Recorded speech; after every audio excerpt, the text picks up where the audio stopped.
Justice Placonis, thank you very much for your kind words, but more importantly, thank you very much for the support that you have given to the South Carolina Bar.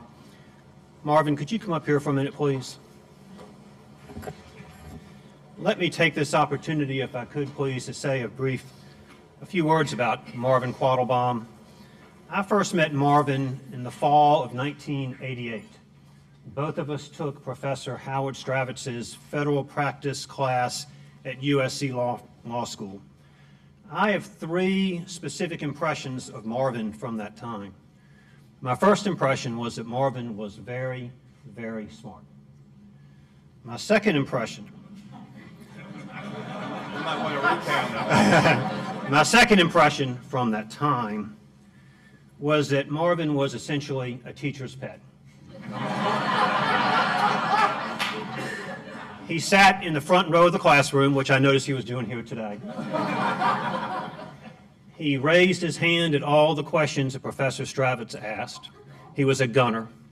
I think at one point I saw Marvin deliver a cup of hot tea to Professor Stravitz.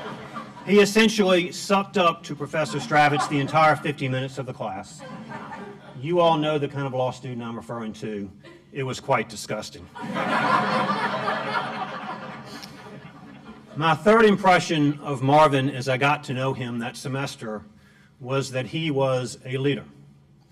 Now, as time grew on, Marvin and I practiced law together for a period of time, and one of those impressions slowly faded away.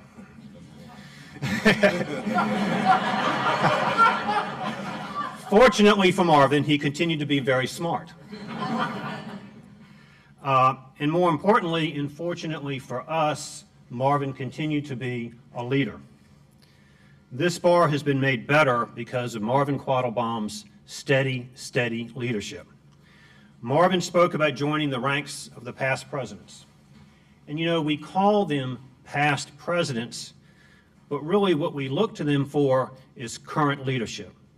We look to our past presidents for current leadership. Likewise, we will continue to look to Marvin for his leadership, even though he's joined the past presidents. Please join me in recognizing one more time Marvin Quattlebaum's very successful year as president of the South Carolina Bar.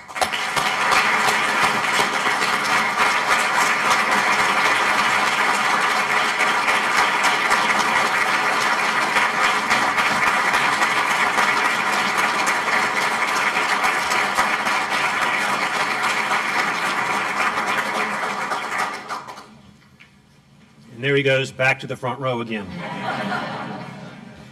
I feel like I grew up in the South Carolina Bar, and I am very fortunate to have so many friends both in this room and in the bar in general. I greatly appreciate the opportunity to work with all of y'all over the next year. I also want to thank my partners at Nexon Pruitt Law Firm, both for their support of my past bar endeavors and their pledged support to me over the upcoming year. And finally, I want to thank my wife, Tanya. As many of you have gleefully pointed out to me over the years, being married to me is no walk in the park. But despite that, Tanya has always supported me. We as a bar have spent a lot of time and effort over the past several years on two specific issues. The issue of judicial funding, the overwhelming caseload that our judges face each day when they arrive at the courthouse. This has been a major concern of the bar for quite some time. Now, because of Chief Justice Toll's perseverance, the efforts of Callie Turner, the efforts of our legislators, and particularly our lawyer legislators, it looks like we have the opportunity to gain several circuit court judges and family court judges. Those additions and the improvements expected from the docket task force created by Chief Justice Toll will ease that caseload and help out South Carolinians. Second, we all know that Rule 608 appointments have been a tremendous concern for the bar, and it is often a really difficult issue for lawyers in smaller counties, particularly in tough economic times. Now, thanks to the efforts of our bar leadership, and particularly the efforts of past presidents such as Brad Waring and Fred Suggs, uncompensated Rule 608 appointments will become unconstitutional as of July 1 of this year. The legislature appears to be stepping up to the plate during the ongoing state budget process to address these funding needs. This might be one of the most significant things we have seen in our practice of law here in South Carolina for quite some time. The bar will continue to monitor the Rule 608 issue, and we will provide Chief Justice Toll, Justice Placonis, and the other justices with whatever assistance they request with regard to judicial funding. We can all agree that with the current efforts in place on those two issues, the South Carolina Bar, we have a great opportunity, an opportunity that has not been available to us for several years. We have the opportunity to focus our attention on other things. Perhaps we can get back to the business of the South Carolina Bar. But then you have to ask, what is the business of the South Carolina Bar? What is it that we are supposed to do? Section 1.2 of the Bar's Constitution lists our purpose. Big paragraph, lots and lots of words. This is supposed to tell us the purpose of the bar, but what exactly does it mean? When I read section 1.2, there's only one portion that is entirely clear to me, and that is the portion that says to perform such additional purposes and duties as may be assigned to the bar by the Supreme Court of South Carolina. We understand that, and we look upon it as an honor and a privilege to assist Chief Justice Toll, Justice Placonis, and the other justices when they call upon us for assistance. For example, we will continue to assist the Supreme Court in the implementation of the Attorney Information System and the Electronic Case Management System. But I was still unsure how we should define the business of the bar. So I decided to call up some of our past presidents. I called up Johnny Higgins, who was bar president in 1993. And I said, Johnny, what is the purpose of the bar? What is it that we're supposed to be doing? And Mr. Higgins said, the business of the bar is to promote ideas such as mediation. And if you think about it, mediation helps our clients. Lanny Lambert, who was president of the bar in 2008, said that we should make this bar relevant for our members. And if you think about it, we help our members by making this bar relevant to them.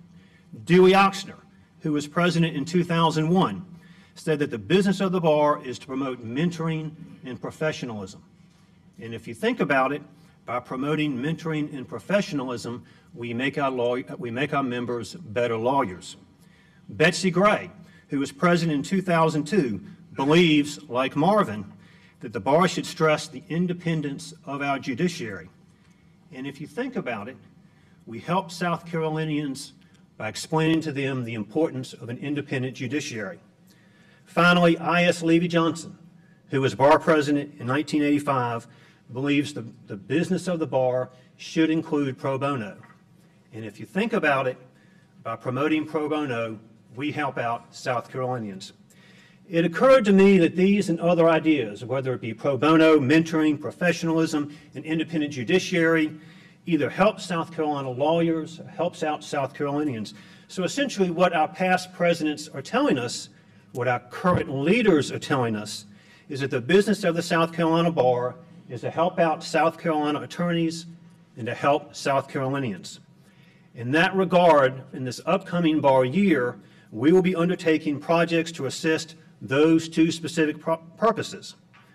Now, I don't want to go through all this list of projects, but to assist South Carolina lawyers, for example, we will be exploring how to get the bar's CLE books and other publications and bar information onto your iPads, onto your tablets through a free bar app. We see this as a tremendous benefit for our members, particularly our members in the smaller law firms. Charmy, stand up for a second. Marvin has already recognized the bar staff. This is Charmy Medlin, and she is rapidly turning red in front of all of y'all. Charmy is an example of our great bar staff. Charmy suggested the idea for our We Do That campaign, in which will publicize the great benefits that this bar provides to its members, but which our members are not aware. You can sit down now. To assist South Carolinians, for example, Amy May and Franchelle Millender will lead a task force to create a handbook to help out the parents of special needs children. Alan Fretwell and Catherine Cook are leading a task force to help folks understand the process by which they can get their criminal records expunged. If you're interested in helping with any of these projects we've got listed here, please call me. If you can think of a project that will help South Carolina lawyers, that will help South Carolinians, please call me. The South Carolina Bar Foundation, which is our charitable arm, is a great example of the wonderful things that the bar does. The Bar Foundation touches the lives of attorneys and South Carolinians every year. Currently, 33% of this House of Delegates contributes to the South Carolina Bar Foundation. Wouldn't it be absolutely wonderful if, when we meet again in January of 2013 in Myrtle Beach, we can look at each other and say that 100% of this House of Delegates has contributed some amount of money to the South Carolina Bar Foundation. Amen.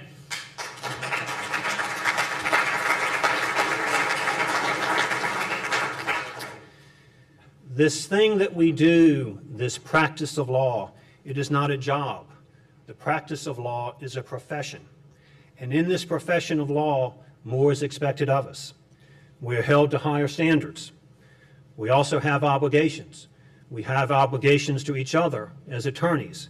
We also have obligations to the people of this great state where we have chosen to make our home and where we have chosen to practice law. I believe that. I truly believe that. And I know that you all believe that too.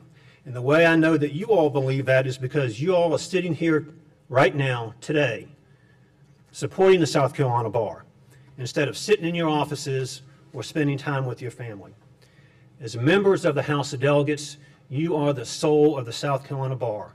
You know the great things this bar does, and you all believe in this bar. Thank you again for all your support, and let's have a great bar year. Thank you.